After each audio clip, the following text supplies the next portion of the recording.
Hey, welcome to the 24K Life Code podcast. I'm your host, Derek Gant. And at the 24K Life, what we like to do is to bring you incredibly talented, educated, informed, and supportive guests that will help you to elevate your life. Today, we have a super special guest. I watched this guy on a different podcast and said, I have got to get him on my show. So today we have Kevin J. Mosley, and today's episode is called Code, Combat, and Cash Flow. And that's because Kevin's background is just exactly what I said. It's about coding, about his military experience, and his past work experience with one of the more well-known cash flow kings in the marketplace. Kevin, welcome. Thank you. No, I appreciate you having me here, man. It's definitely an honor, Derek, to get connected with you. So, and I appreciate you for having me on your podcast. Yeah, well, we have a mutual mission, man. Our mutual mission, in case you didn't know, was to help. I won't call them the downtrodden, but the ones that need a lot of help that normally don't get it, to make that money, and which is what you're doing. And my job is to help them keep that money so that they can live a financially free and a financially secure life. So we have a mutual agenda, and I'm glad to have you on because we normally don't get this topic in our universe because, most of the time we're talking about health and wellness and fitness people and all that kind of fun stuff. But I'm glad to have you here, man. And I'm ready just to jump in. But before we do, why don't you tell us a little bit about your background? Like, where do you hail from? Where were you originally from? Yeah, for sure. So I was born and raised on the west side of Chicago. So I stayed there most of my life, my youth, and my adult life as well. But essentially, single mom, raised in a single mom household. We end up my junior year, we end up moving from Chicago to Columbus, Ohio. Right. So super like night and day. So my junior and senior year was in Columbus. My senior year, like a week before my 18th birthday, I ended up getting into some trouble. Ended up doing 3 months of house arrest. Right. So long story short, ended up getting my record expunged and everything sealed. But from there, I ended up attending the University of Toledo, like I told you, for a semester. Didn't really like it. Then I moved back to Chicago, was working, doing different things, security mostly at the Board of Trade downtown in Chicago. And then I also was working like little side gigs, Jersey Mike subs, little sandwich shop jobs. But that's when I met my ex-wife, right? So met my ex-wife, this had to be around like 2013-ish. So met her, ended up saying, okay, I'm married now. She had a 4-year-old daughter at the time. So what I decided to do, I said, hey, let's make some big boy moves and let's move to Tennessee, right? I have family in Memphis. So we ended up moving to Nashville, Tennessee. I started working as a correctional officer at a maximum security prison there in Nashville. And my ex-wife was driving trucks at the time. So did that for about 10 months to a year. Got tired of the prison system, right? I said, I need something different. I got to do something different. And that's when I ended up joining the Navy as a police officer in 2015. So I did 5 years as a Navy cop, was stationed in Florida, was stationed in Oklahoma, and then I did a year overseas, small little island right outside of Saudi Arabia by the name of Bahrain. Got out 2020, and I kind of was, at a loss, right? I was going through a divorce, just had my daughter, right? So there was a lot of different things going on in my life. I wanted to do, something completely different from the cop thing. And that's when I got started into tech. I ended up going to a coding boot camp, and it pretty much started from there, man.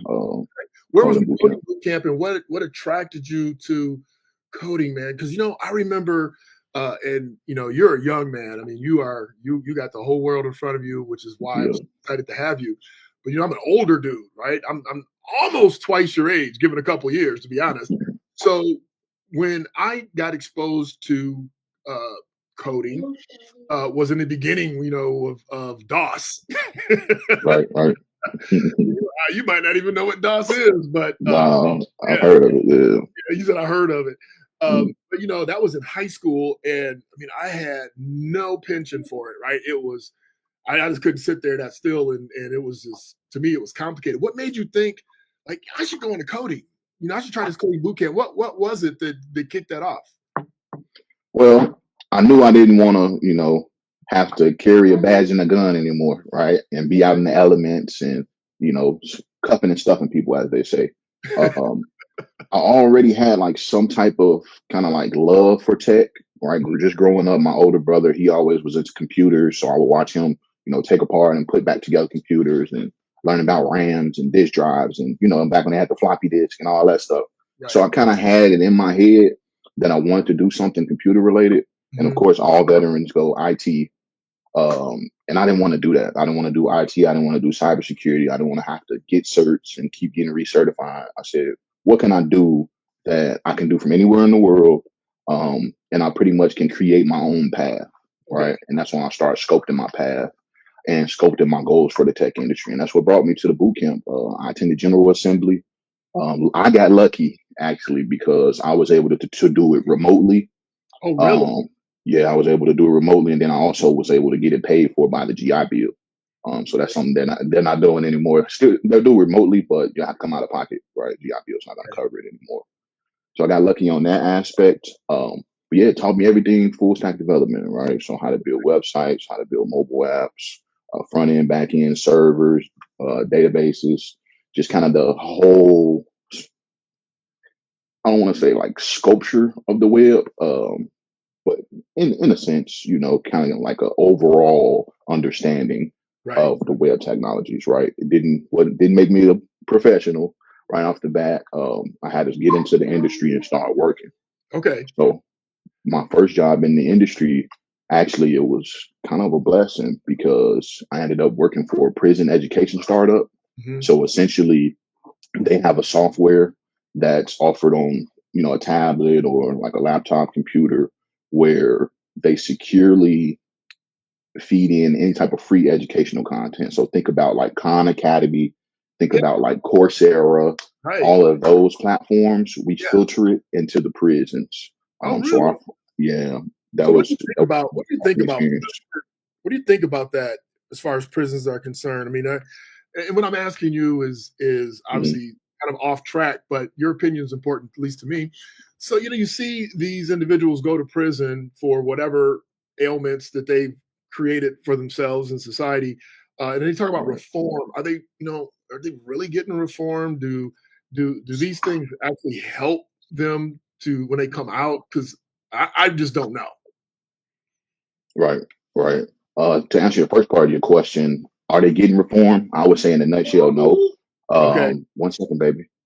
From programs like we offer at my previous employer that I was telling you about the prison education startup, yes, right? Because those are going to give them practical information. It's going to teach them marketing. It's going to teach them real estate. It's going to teach them business fundamentals. It's going to teach them the things that they really didn't know about, right? They were doing it in a way by selling drugs or by doing different things, but they didn't understand the legalities of it.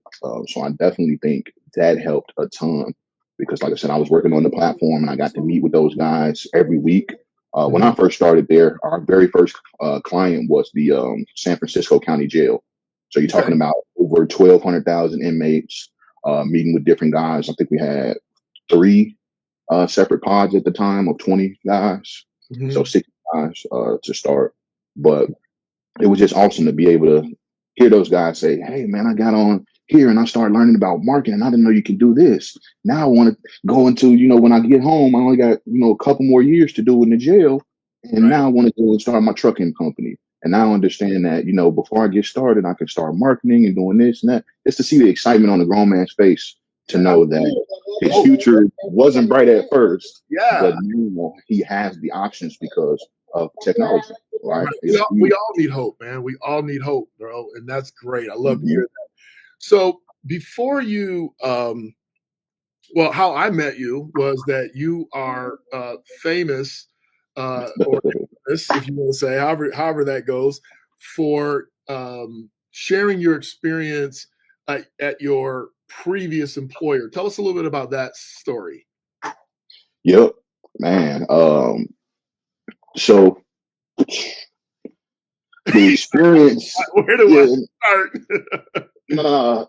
I want to see how to kind of structure it, because I didn't really get to that point in my story. But Oh, my previous employer was Grant Cardone, right? A lot of you guys might know him. A lot of people might not know him. right. Surprisingly to me, a lot of people don't still.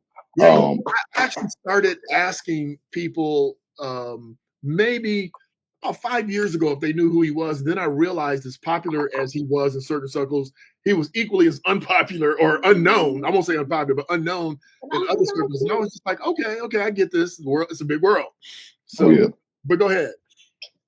no, for sure, that's 100% correct. Because even at a lot of these events and stuff, people be like, "Ooh, what's 10x? Who is that?" Going back to answer your question, the experience overall working there wasn't so bad, right? A lot of unethical practices. But speaking to the experience of doing the interview that I did with Matthew Cox, about my time there, that's been a whirlwind, man. You see a lot of the 10X crusaders, right? And I'm Right. not a hateful guy. I'm not a guy that tries to bring other people down, talk bad about people. That's not me. I simply wanted to share my experience while working for Grant because he's such a huge brand, right? Right. Tens of millions of followers across social media, right? So Right. a lot of people were, oh, he's just a hater. He's a disgruntled employee. And it shocked me, right? But it's the internet. What Yeah. else? What Yeah. else? People can share their experiences, right? And that doesn't make, their comments wrong or anything like that, because I know what really happened, right? I was there every single day. Mhm. I did the time, so to speak. But definitely night and day from my experience working there for the company, and then kind of after working there and doing the interview, and kind of now, like I said, getting famous, because originally the interview was on Matthew Cox's channel and we did Right. about 200K, and I want to say about 3 weeks. And instantly Grant, I guess, sent him a cease and desist, and he took it down. So Mhm. luckily I was able to record it and upload it on my channel. He Good. didn't care. But Yeah, I get that. So when you look at that experience, did it help you grow as a businessman in any way or as an individual in any way? I mean, did you take away anything that you're like, man, at least I got this? oh yeah, yeah, a ton of things. Like I said, just in terms of setting up strategic business practices, right? Because they do a lot of business there, right? Some good, some bad. So being able to, I think the biggest thing for me was seeing kind of the wealth aspect. Guys making hundreds and hundreds of millions of dollars. Being around that and seeing how they think. It's not a victim mindset. It's not very small minded. Mhm. Um, like a lot of people that are in poverty, right? It's like, woe is me kind of attitude that I was always used to seeing from family, and people around me as well, because we were uninformed. And Right. then getting into those rooms where you're seeing, guys like Mike Tyson, Ray Lewis walk through the office, guys like Timberland, the music producer, being around those guys who've done extreme things in their respective lanes, Mhm. right? And understanding that they're constantly there, to grow. Because me thinking, I was like, man, I see Timberland. I'm like, what can Timberland learn from Grant? Right. But he wanted different things in terms of marketing, in terms of, like the smaller things. Right. And those are what people, wealthier people, at least in my opinion, they look for, pretty much how they can learn in every situation. So Mhm. I think those are really the main things that I took from it, to be able to, get yourself in the right rooms, right? Get yourself around the right training. Even if some of that training may be unethical, you still can sift through it and say, Right. okay, I don't want to use those pieces. I want to use those. Are you feeling stuck in life and finances? Introducing the 24K Life Code mobile app, your ultimate solution for personal and financial support. Available now on Apple App and Google Play stores. Our app provides online coaching with expert life, business, money, nutrition, and fitness coaches. With over 25 transformative courses, you'll master goal setting, time management, personal money management, and accountability. For less than $1 a day, you gain full access, 365 days a year, to the support you need. Join our thriving community, share your daily wins, and let's build your 24K life together. Download the 24K Life Code mobile app today and start living your best life. So how have you changed your mindset, and how are you shifting it from that experience and that exposure to benefit yourself and your business as you continue to move forward?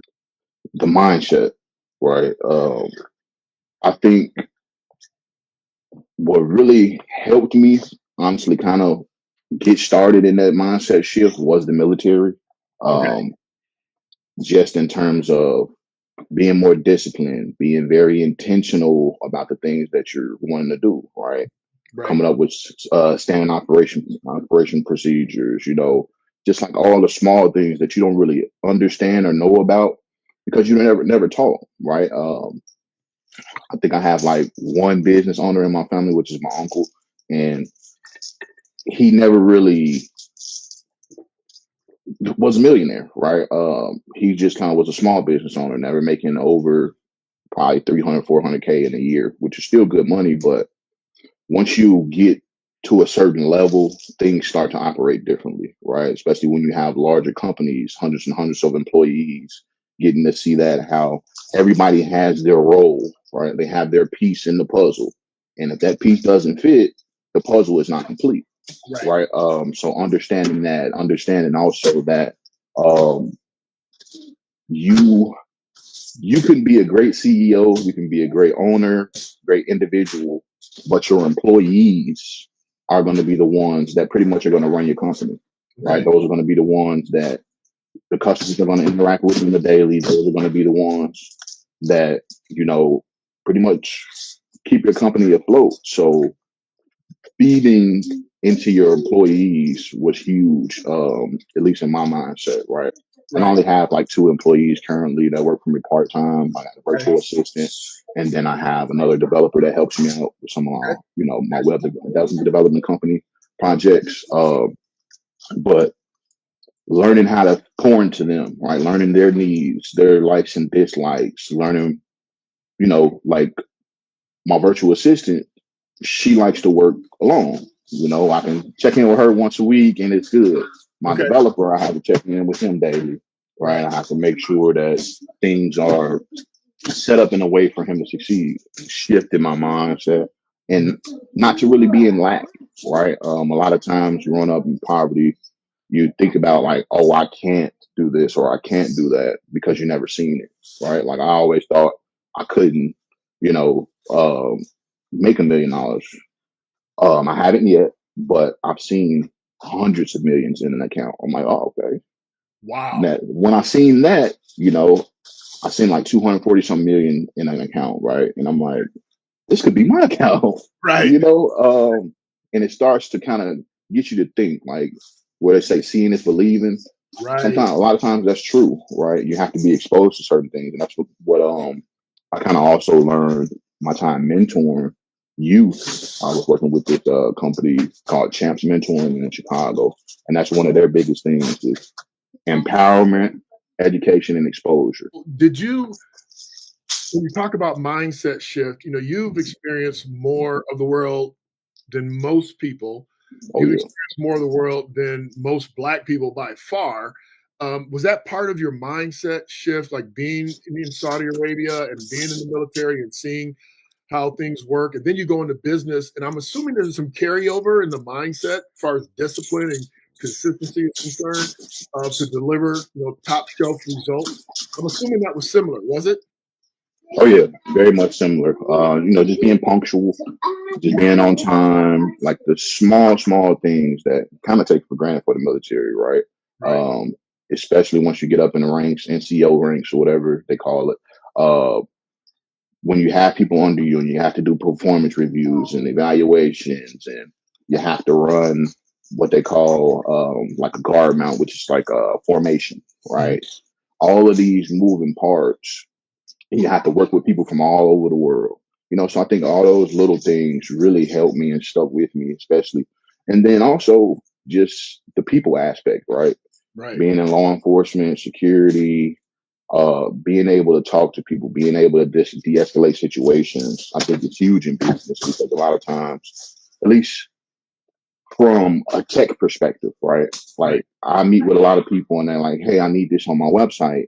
They don't understand what it takes to get that done on a website. Right. So having a conversation and getting them to understand, like, hey, this will be best suited. This is going to be the direction that we need to go. This is how much it's going to cost. This is going to be the timeline. If those things can't be met, then we can't do this project. What's the future for you? What are you thinking about? What are you doing? What are you pressing towards? Pretty much, I want to create the first $1 trillion hood, right? What's a trillion and it dollar? ain't. What's a $1 trillion hood?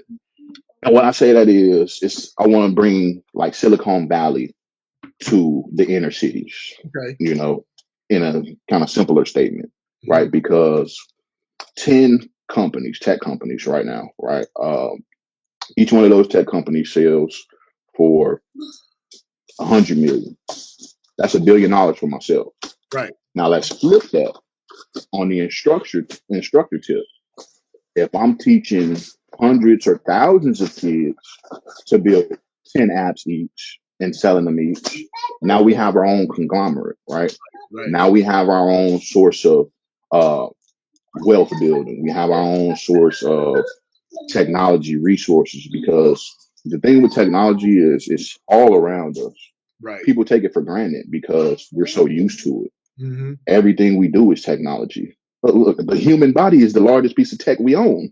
You Right. can scratch yourself and it can heal itself, right? How do those things work?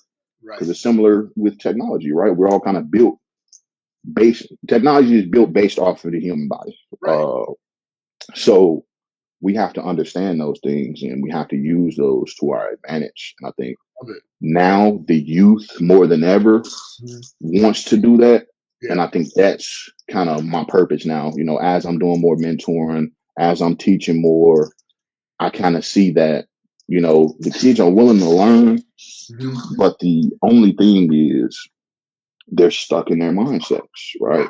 Yeah. They think that tech is for geeks. They think that coding requires too much math. They think that, you know, oh, I can't do that because I don't know how to work a computer. Right. Like, you know, all these things that is pretty much working against themselves, right? Their mindset is working against them. Okay. So I have one of my most favorite people in my life is a young man named Luke Johnson. He's he's at NCAT, North Carolina Agricultural Technology. What would you tell him? You know, he's in engineering school. He's in, I think, the soft side. He's not on the hardware side. He's on the soft side. What would you tell him, number one, as far as to be considering moving forward? And what do you say some of the greater opportunities are that he should be looking at? You know, of course, everybody goes, oh, I'm going to go to Apple. I'm going to go to Silicon Valley. You know, it's crowded there. So what would you advise him to do? yes, I would say first, number one is start now, right? And what I mean by that, start building. So if he already has a good baseline, he knows how to code, he should start getting out there freelancing. He should start doing free projects. He should start doing, you know, like small community projects, maybe locally on the university, building things. And the reason why I say that is because the more practical knowledge that you have and how you can speak to those, you know, that knowledge is what's going to help them the most. With him being in college now, honestly, the industry doesn't really even care anymore about college degrees and different things. It'll help you out, but they're looking for more practical. They're looking for people to say, hey, while you were in college, what did you build? Hey, I built the app, you know, for all of my students, you know, all of the students on the university to be able to meet up for structured study sessions. So, you know, History 307 could, you know, get in this meetup group, and everybody that has that class could say, hey, let's study at University Hall at this time. Right? Something small, but it's something practical that people could use, and a tech company can say, oh, wow, okay. You actually build something that's a solution to a problem, right? People being able to meet up and wanting to study. I think those are the biggest things, you know, start now, start to build technology and start to put yourself out there. So that way, once you get to the level to where you want to be hired, it's simple, right? And I'll, you know, share a quick story.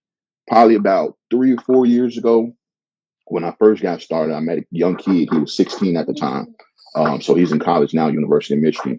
But he was programming since 6th grade, and I met him. He was 16.